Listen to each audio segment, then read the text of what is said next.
ఇది గ్రామ పంచాయతీల నుంచి వచ్చినటువంటి ప్రజాప్రతినిధులు, అదేవిధంగా 10 గ్రామాల నుంచి వచ్చినటువంటి ప్రజలు కానీ మిత్రులు కానీ, వారితో పాటు మరి ఈ యొక్క దీక్ష కోఆర్డినేషన్లో కానీ ఇంకా ఈ కార్యక్రమం మానిటరింగ్లో కానీ చేస్తున్నటువంటి మా తోటి మిత్రులందరికీ, ముఖ్యంగా ఏదైనా అంశము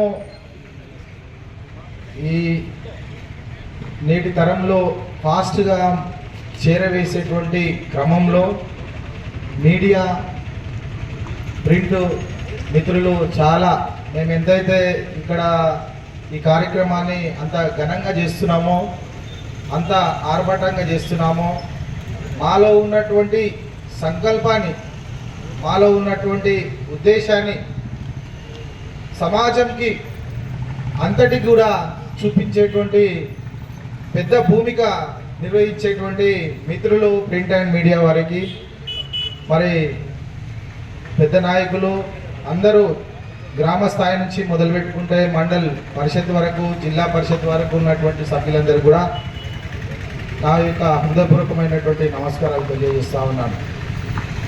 ఈరోజు 2-3 విషయాలు, చాలామంది చాలా విషయాలు నాతో దానికంటే ముందు మాట్లాడినటువంటి వారందరూ కూడా విషయమంతా సూటిగా స్పష్టంగా చెప్పడం జరిగింది.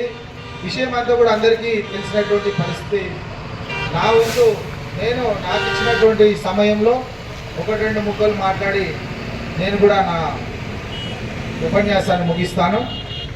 మొట్టమొదటిగా మరి జిహెచ్ఎంసి కిష్టారెడ్డిపేట డివిజన్ ఎందుకు చేయాలి అనేది ఒకటి సమాజాన్ని కూడా అందరూ కూడా తెలియాల్సినటువంటి అవసరం ఉంది. మేము ఇక్కడ కూర్చున్న దానికి ఏంటి రీజన్ అనేది కూడా చెప్పాల్సినటువంటి బాధ్యత కూడా మా పైన ఉంది. కాబట్టి కిష్టారెడ్డిపేట డివిజన్ దేని కొరకు చేయాలన్నటువంటిది ఒకటి ప్రశ్న మనం వేసుకుంటే కనుక, దీనికి సమాధానంగా నేను మొట్టమొదటిగా తెలంగాణ ఆవిర్భావం ఏర్పడ్డది ఏ క్రమంలో ఏర్పడ్డది, ఏ ప్రాతిపదిక మీద ఏర్పడ్డది, అసలు తెలంగాణ రాష్ట్రం ఏర్పడడానికి ఏంటి మూలాలు అన్నటువంటి ఒక ప్రశ్న మనం వేసుకుంటే దీనికి సమాధానం దొరుకుతుందని ఈ సందర్భంగా తెలియజేస్తున్నాను. ఏంటంటే దేశం, రాష్ట్రాలు, తర్వాత ఇక్కడ ఉన్నటువంటి కింది స్థాయిలో ఉన్నటువంటి పరిపాలనా వ్యవస్థ అంతా కూడా ఒక క్రమంలో ప్రజలకందరికీ కూడా సౌకర్యవంతమైనటువంటి లేకపోతే సౌలభ్యంగా ఉండేటువంటి పరిస్థితులను కల్పించాలి. మౌలిక పరిస్థితులు కానీ, లేకపోతే ఇంకా అడ్మినిస్ట్రేషన్ కానీ, రెవెన్యూ కానీ, పోలీస్ స్టేషన్ కానీ ఏది చేయాలన్నా అంబేద్కర్ గారు చెప్పినటువంటి ఒక ప్రాతిపదిక రాజ్యాంగంలో పొందుపరిచినటువంటి ఆర్టికల్ 3 ప్రకారంగా తెలంగాణ రాష్ట్రం ఈరోజు ఏర్పడి మనమందరం కూడా చిన్న రాష్ట్రాలను ఏర్పాటు చేసుకొని పరిపాలన వ్యవస్థను సాగిస్తున్నటువంటి పరిస్థితి మనం చూస్తూ ఉంటున్నాం. అదే క్రమంలో జిహెచ్ఎంసి ఆంధ్రప్రదేశ్ విడిపోయిన తర్వాత దానికంటే ముందు కూడా జిహెచ్ఎంసి ఫామ్ అవ్వడము, గ్రేటర్ హైదరాబాద్ మున్సిపల్ కార్పొరేషన్గా ఒక 8 మున్సిపాలిటీలను తీసుకొని మళ్ళీ ఈ యొక్క జిహెచ్ఎంసి ఫామ్ అవ్వడము, దాని తర్వాత ఇట్లా ఉన్నటువంటి పరిస్థితులను అన్నింటినీ, మౌలిక సదుపాయాలను అన్నింటినీ కూడా ప్రజలన్నటువంటి ఉద్దేశంతో నెరవేర్చినటువంటిది, తీసుకొచ్చినటువంటిది ఈ జిహెచ్ఎంసి. సో అదే క్రమంలో అనేకమైనటువంటి మరి గతంలో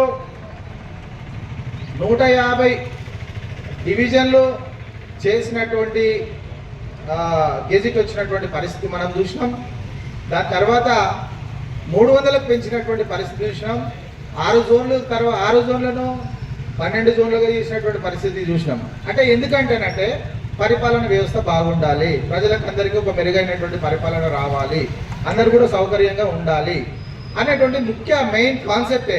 ఈ మెయిన్ కాన్సెప్ట్ వలన ఇవన్నీ కూడా తెలంగాణ రాష్ట్రం ఏర్పడడం కానీ, దాని తర్వాత మరి చిన్న రాష్ట్రాలు ఏర్పడడం మనకు తెలుసు. తర్వాత ఇప్పుడు మహారాష్ట్ర నుంచి గోవా మీద సపరేట్ చేసి, అప్పుడు తర్వాత సిక్కిం కానీ, తర్వాత మళ్ళా ఈ జార్ఖండ్, ఉత్తరాఖండ్ ఇవన్నీ కూడా చిన్న రాష్ట్రాలు ఏర్పడ్డాయి, అడ్మినిస్ట్రేషన్ బాగుండాలి అట్లాంటని చెప్పేసి ఈ యొక్క ఫార్ములా తీసుకొచ్చి మనం అందరం కూడా ఈ విధంగా చేస్తూ ఉన్నాము.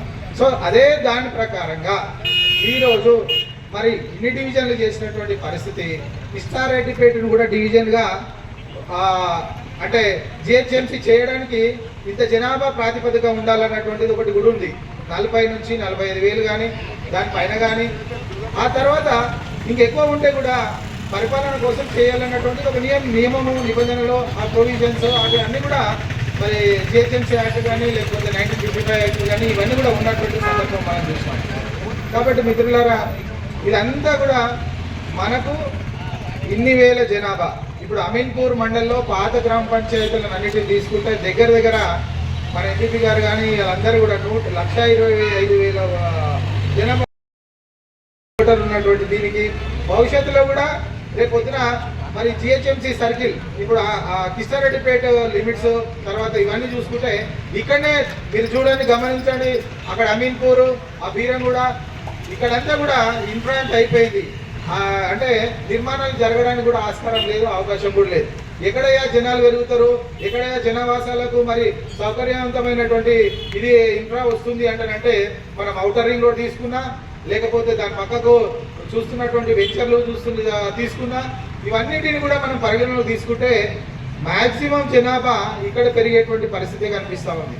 సో ఇప్పుడు మనం అనేది ఏంటంటే మనకు ఒకవేళ ఎక్కువ తక్కువ ఉన్నటువంటి జనాభా తక్కువ ఇక్కడ పెరిగేటువంటి అవకాశం ఉంది. కాబట్టి దీన్ని బేస్ చేసుకొని జిహెచ్ఎంసీలో కిష్టారెడ్డిపేటని ఒక డివిజన్గా చేస్తే అందరికీ కూడా బాగుంటుంది, అందరూ కూడా సౌకర్యవంతంగా ప్రజలందరూ కూడా ఉంటారు అన్నటువంటి ఒక కాన్సెప్ట్తోని మరి మేము ఈ యొక్క రిలే నిరాహార దీక్షలకు పూనుకున్నాం. కాబట్టి మేమందరం కూడా దయచేసి ఇక్కడ పార్టీలకు అతీతంగా కూర్చున్నాం, ఏ పార్టీ లేదు, మా ప్రాంతము ఈ విధంగా ఉంటే బాగుంటుంది అనేటువంటి ఒక నినాదంతో మూకుమ్మడిగా పార్టీలకు అతీతంగా నాయకులం అందరం కూడా ఈ స్వచ్ఛందంగా అందరం కలిసి ఒక సంకల్పంతో ఒక దీక్ష ఒక పట్టుదల ఒక కఠోరమైనటువంటి తపస్సు అనేటువంటి ఒక నినాదంతో ముందుకు వచ్చినటువంటి పరిస్థితి ఈరోజు. కాబట్టి ఈ విషయాన్ని మన ప్రజలందరికీ తెలియాలన్నటువంటి ఉద్దేశంతో అదేవిధంగా అధికారులకు కూడా తెలవాలి, ప్రభుత్వ నాయకులకు కూడా తెలవాలన్నటువంటి ఉద్దేశంతో మరి మేమందరం కూడా ఈరోజు ఈ నాయకులము దీంతో పాటుగా అనేక మంది మరి సంఘీభావం తెలవడానికి చాలా మంది ఈరోజు మనకు అంజిరెడ్డి అక్క గారు తర్వాత మిగతా నందరం నరసింహ గారు వీరందరూ కూడా మరి మాకు ముక్త కంఠంతో మేము కూడా మీతో పాటు ఉన్నామంటని చెప్పి వారు చెప్పడం జరిగింది. కాబట్టి మేమందరం కూడా ఇంతకుముందు పాండు మాట్లాడితే కూడా మేమందరం మరి ఇది ఈరోజు ఒకరోజు చేసి రేపొద్దున అందరం కూడా ఖాళీ అయ్యే పరిస్థితి ఏం లేదు. ఏ విధంగా అయితే గతంలో ఎందుకంటే తెలంగాణ అంటేనే ఉద్యమాల గడ్డ, తెలంగాణ అంటేనే ఉద్యమాలకు పురిటి గడ్డ. కాబట్టి ఈ భావజాలంతో వచ్చినటువంటి మేమందరం కూడా కంపల్సరిగా ఈరోజు స్టార్ట్ అయ్యింది, ఎప్పటి వరకు ఎండ్ అవుతుంది అంటే మరి దీనికి ఒక గెజిట్ వచ్చి జిహెచ్ఎంసీలో కిష్టారెడ్డిపేట ఒక డివిజన్ ఏర్పాటు చేయడం జరుగుతుంది అన్నటువంటి వార్త మా ప్రాంత ప్రజలకు అందరూ కూడా చెవులలో వినిపించినంత వరకు కూడా మరి ఈ డప్పు ఈ దండోరా చప్పుడు కూడా మల్లేష్ అన్న కానీ వాళ్ళ బృందం కానీ ఏది కూడా ఆపరు, మా సంకల్పం కూడా ఆగదని ఈ సందర్భంగా మనవి చేసుకుంటూ సెలవు తీసుకుంటున్నాను. Thank you. మండలంలో ఉండే ఆ 8 గ్రామ పంచాయతీలను తీసుకుపోయి మున్సిపాలిటీలో కలిపారు. మున్సిపాలిటీలో కలిపిన ఒక 6-7 నెలలలో మళ్ళా జిహెచ్ఎంసీలో విలీనం చేసి ఆ జిహెచ్ఎంసీలో కూడా 7 డివిజన్లుగా మార్చి సుల్తాన్పురం డివిజన్గా ఉండే మరి సుల్తాన్పురం డివిజన్ తీసుకపోయి ఇప్పుడు 270 అమీన్పూర్ కూడా 271 అమీన్పూర్ అవి కాకుండా ఇక్కడ 1,20,000 ఓట్లు ఉన్నాయి. ఆ ఓట్లను బట్టి 4 డివిజన్లు కావాలి. 4 డివిజన్లు కాకుండా 2 డివిజన్లు చేస్తే పరిపాలన అందించడానికి నాయకులకు కూడా సరైనది కాదు. కాబట్టి ఇక్కడ కిష్టారెడ్డిపేటను డివిజన్గా మార్చినట్టుంటే ఈ అధికారం అనేది సంకూలంగా జరుగుతుంది, అభివృద్ధి బాగా చేసుకోవచ్చు అని చెప్పి మేము ఈ కిష్టారెడ్డిపేటను డివిజన్ చేయడానికి రిలే నిరాహార దీక్ష పూనుకున్నాం. ప్రభుత్వం మా రిలే నిరాహార దీక్షను వినియోగించుకొని మంత్రి గారు కూడా వినతి పత్రం ఇచ్చినాం.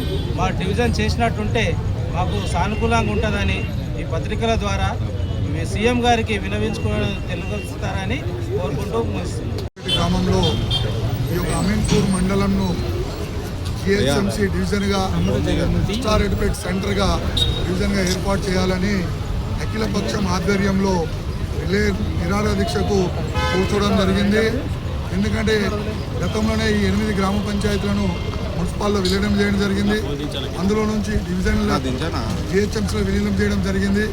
కానీ డివిజన్లు ఏర్పాటు చేసే విధానం చూస్తే చాలా దారుణంగా 1,20,000 ఓట్లున్న మున్సిపాల్ను 2 డివిజన్లుగా విడదీశారు. 60,000కు ఒక చొప్పున. అది చాలా తప్పు అని మేము అంటున్నాం. ఎందుకంటే పక్కనే ఉన్న పటాన్చెరు గ్రామంలో 50,000 దాకా ఓట్లుంటే 25,000 చొప్పున 2 డివిజన్లు చేయడం జరిగింది. ఇంకా హైదరాబాద్లో చూసుకుంటే 15,000 నుంచి 20,000 చొప్పున ఒక డివిజన్ చేయవలసి వచ్చింది. కానీ అమీన్పూర్ మున్సిపల్ ఏం పాపం చేసుకుందో తెలియదు కానీ 4 డివిజన్లు అయ్యేది 2 డివిజన్లు చేసి మా ప్రజలకు చాలా ఇబ్బందికరంగా కలిగిస్తుంది. దాని దృష్టిలో పెట్టుకొని మా ప్రాంత ప్రజలము, సర్పంచులు, ఎంపీపీ, జెడ్పీటీసీ పార్టీల నాయకులు అందరం కలిసి ఈ యొక్క కిస్టారెడ్డిపేట డివిజన్ అయ్యేంత వరకు ఈ రిలే నిరాదక్షణ చేస్తాం. ఒకవేళ చేయకపోతే గతంలో తెలంగాణ ఉద్యమం ఎట్లా చేశారో ఆ విధంగా కూడా కిస్టారెడ్డిపేట డివిజన్ గురించి అందరం ఆల్ పార్టీస్ కలిసి ఖచ్చితంగా కొట్లాడతామని తెలియజేస్తున్నాం. ఇవాళ చిన్న షాంపులు మాత్రమే. రానున్న రోజుల్లో చాలా రకమైన విధానంగా మేము ఉద్యమం ముందుకు తీసుకుపోవడానికి కూడా శ్రీకారం చుట్టామని తెలియజేస్తున్నాం.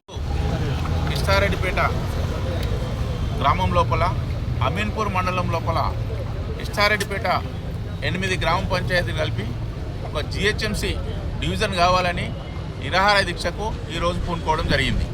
మరి ఈ యొక్క 8 గ్రామ పంచాయతీల సర్పంచులను, ఎంపీటీసీలను అందరం కూర్చొని గ్రామ పెద్ద మనుషులు అందరం మాట్లాడుకొని మనకు ఒక డివిజన్ కావాలని గత వారం రోజుల కోలే మేము గౌరవ ఎమ్మెల్యే గారిని, ఎమ్మెల్సీ గారిని, ఎంపీ గారిని, జిల్లా మంత్రివర్యులను కూడా మేము కలవడం జరిగింది. మరి ఏ విధంగా చేసిరని వాళ్ళే మమ్మల్ని అడుగుతున్నారు. అధికారులు మరి వాళ్ళకి చెప్పిరా లేదా మాకు తెలియదు కానీ వాళ్ళే మమ్మల్ని ప్రశ్నించడం జరిగింది. 60,000కి ఏ విధంగా డివిజన్ చేసిరు మీరు అని. అంటే అదేవిధంగా మరి అధికారులంతా మరి కూర్చొని చేసిరా, డివిజన్ ఈ విధంగా చేయాలని ఏ ఆలోచనతో చేసిరు మాకు కూడా అర్థమైతలేదు. మరి ఇక్కడ ఉన్న లోకల్ ప్రజాప్రతినిధులను కూర్చునబెట్టి ఏ విధంగా డివిజన్ చేస్తే బాగుంటుందని ఒక ఆలోచన చేస్తుంటే ఇంత ప్రమాదం జరగకపోవు. మరి మేము గత సంవత్సరమే నవంబర్ లోపల మాది మున్సిపల్లో విలీనం కావడం జరిగింది. మరి ఆ విలీనమైన ఒక సంవత్సరం లోపలే మళ్ళీ జిహెచ్ఎంసీకి విలీనం కావడం జరిగింది. తక్షణమే ఇది మా యొక్క జిహెచ్ఎంసీ లోపల కిస్టారెడ్డిపేట ఒక డివిజన్ చేసినట్టు ఉంటే మా ప్రజలకు అందుబాటులో ఉంటుంది. మరి ఈ యొక్క డివిజన్ చేయకపోతే మా పిల్లల తరతరాలు కూడా రాజకీయం అంటే ఏందో తెలియకుండా పోతారని కూడా మీ పత్రిక ద్వారా మేము ముఖ్యమంత్రి గారికి విన్నవించుకుంటున్నాము. గౌరవ ముఖ్యమంత్రి గారు ఇలా చొరవ తీసుకొని కిస్టారెడ్డిపేట డివిజన్ చేసినట్టుకుంటే ఆయన మా ప్రాంత ప్రజలంతా కూడా ఆయనకు ఎప్పటికీ ఎలవేళలా రుణపడి ఉంటామని కూడా తెలియజేస్తున్నాం.